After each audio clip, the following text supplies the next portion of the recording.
คือพอเขาหับพูดนำกันแล้วมันเป็นปัญหาที่เกือบว่าในวัฏโลกไปก็สนใจต่อกับปัญหา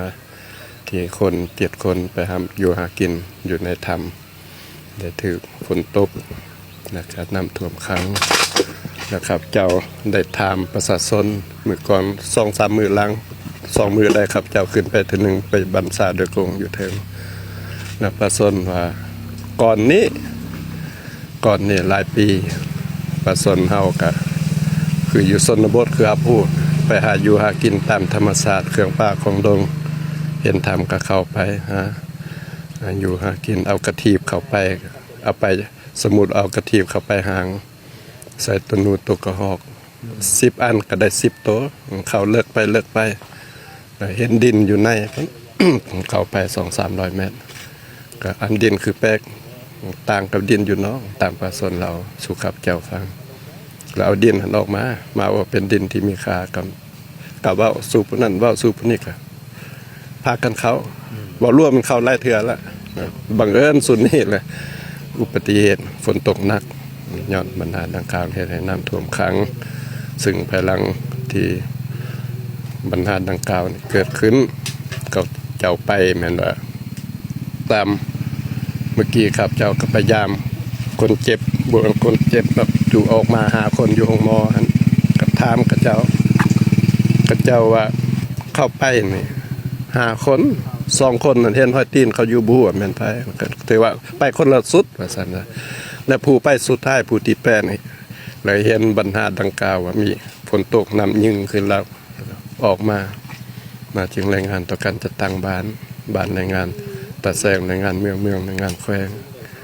เราก็ได้ชี้นำประธานคณะการปกครองให้แต่งตั้งคณะคันแขวงลงสมทบกับคันเมืองกันตาแซงคันบานและพร้อมกัน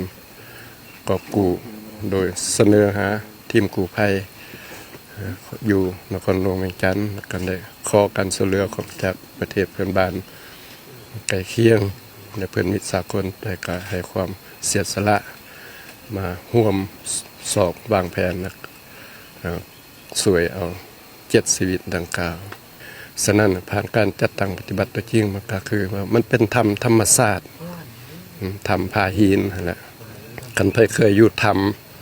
เคยอันนั้นก็จะสำนึกออกว่าธรรมแม่นนั่นมันบ่แม่นว่าประชาชนสิตั้งใจไปขุดดินคือกับบอนอื่นๆที่ดินเจือนทับ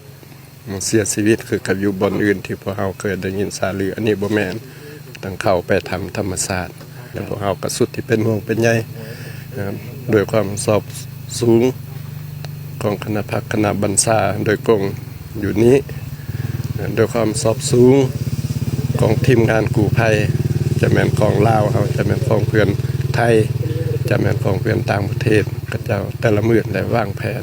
เอกภาพแผนแล้วก็ข้อทิศสินนำคณะสินบรรษาอยู่นี้ถือว่า5 คนที่ไปนำกันนั้นออกมา2 คนไปที่ขับเจ้าฮักก็ไปถามอยู่ห้องหมอคืออยู่อันน่ะ5 คนอยู่ห้องหมอมาเมื่อกี้นะก็ว่าบ่ได้ไปนำกันเห็นห้อยตีนกับเจ้าอยู่ว่าซั่นฉะนั้นเดี๋ยวนี้พวกเฮายังมื้อนี้วางแผนอยู่6 แผนเวียก6 แผนเวียกเทื่อกำลังจะตั้งปฏิบัติ6 แผนเวียกครับอันเร่งด่วนเหมือนว่าดูดน้ำออกพ่อแม่พี่น้องประชาชนลาวบรรดาเผ่าภายในประเทศก็คือเพื่อนมิตรต่างประเทศก็ให้เข้าใจว่าบางกรณีในการออกข่าวของบุคคลบางเทื่อกันด้วยความเป็นห่วงเป็นใยบางเทื่อความเข้าใจ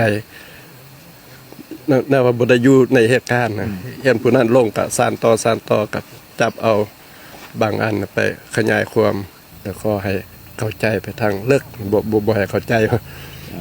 บางคนบ่เข้าใจแล้วว่าแนวบ่เห็นเหตุการณ์ตัวจริงนะก็เจ้าเป็นอันนี้แล้วก็ยามก่อนให้เป็นบุญเฮียน